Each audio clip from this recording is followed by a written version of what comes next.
বিসমিল্লাহির রহমানির রহিম। আসসালামু আলাইকুম ওরহমতুল্লাহ। প্রিয় দর্শক, কিয়ামতের আগে এমন এক ভয়ঙ্কর ফিতনা আসবে যেটা মানব ইতিহাসে সবচেয়ে বড় পরীক্ষা হবে।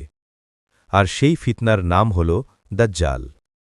রসূলুল্লাহ সাল্লাল্লাহু আলাইহি ওয়াসাল্লাম বলেছেন, আদম আলাইহিসসালাম থেকে কিয়ামত পর্যন্ত দাজ্জালের চেয়ে বড় ফিতনা আর কিছু নেই। সহিহ মুসলিম। আজকের ভিডিওতে আমরা জানব দাজ্জাল কে, তার আগমন কিভাবে হবে, তার ক্ষমতা কত ভয়ঙ্কর হবে এবং মুসলমানরা কিভাবে তার ফিতনা থেকে বাঁচবে। দাজ্জাল কে? দাজ্জাল শব্দের অর্থ হল মহাপ্রতারক বা ধোঁকাবাজ। দাজ্জাল এমন এক ব্যক্তি হবে যে মানুষের সামনে মিথ্যা অলৌকিক শক্তি দেখিয়ে নিজেকে খোদা বলে দাবি করবে। রসূল সাল্লাল্লাহু আলাইহি ওয়াসাল্লাম বলেছেন, দাজ্জালের একটি চোখ অন্ধ থাকবে এবং তার কপালে লেখা থাকবে কাফের। যে ঈমানদার হবে সে সহজেই বুঝতে পারবে যে সে মিথ্যাবাদী। দাজ্জালের আগমন কোথা থেকে হবে? হাদিসে বলা হয়েছে, দাজ্জাল পূর্ব দিক থেকে, বিশেষ করে খোরাসান অঞ্চল থেকে বের হবে। তার অনুসারী হবে অনেক মানুষ, বিশেষ করে ইহুদিদের একটি বড় অংশ এবং দুর্বল ঈমানের মানুষ। সে পৃথিবীর একের পর এক শহরে প্রবেশ করবে, কিন্তু দুটি শহরে সে ঢুকতে পারবে না, মক্কা ও মদিনা, কারণ সেখানে ফেরেশতারা পাহারা দেবে। দাজ্জালের ভয়ঙ্কর ক্ষমতা।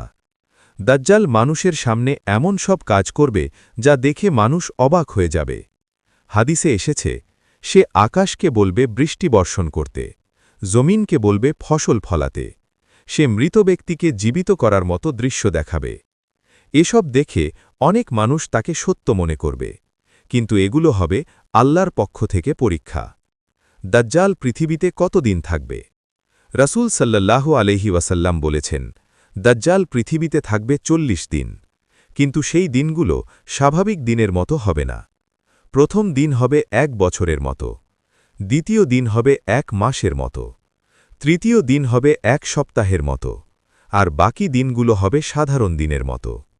দাজ্জালের ফিতনা থেকে বাঁচার উপায়। রসূল আমাদের কিছু গুরুত্বপূর্ণ আমল শিখিয়েছেন। ১. সূরা কাহাফের প্রথম ১০ আয়াত পড়া। ২. মক্কা ও মদিনায় আশ্রয় নেওয়া। ৩. আল্লাহর কাছে দাজ্জালের ফিতনা থেকে আশ্রয় চাওয়া। রসূল নামাজের শেষে এই দোয়া পড়তে বলেছেন, আল্লাহুম্মা ইন্নী আউযু বিকা মিন ফিতনাতিল মসীহিদ দাজ্জাল। অর্থ, হে আল্লাহ, আমি তোমার কাছে মসীহ দাজ্জালের ফিতনা থেকে আশ্রয় চাই। দাজ্জালের শেষ পরিণতি।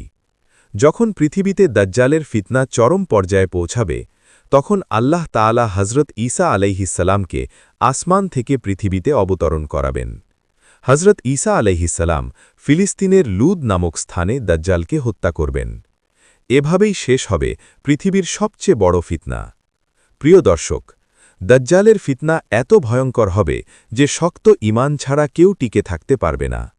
তাই আজ থেকেই আমাদের উচিত ঈমান শক্ত করা, কুরআন পড়া এবং আল্লাহর কাছে আশ্রয় চাওয়া। ভিডিওটি ভালো লাগলে লাইক দিন, কমেন্ট করে জানান আপনার মতামত এবং ইসলামিক ভিডিও পেতে চ্যানেলটি সাবস্ক্রাইব করুন।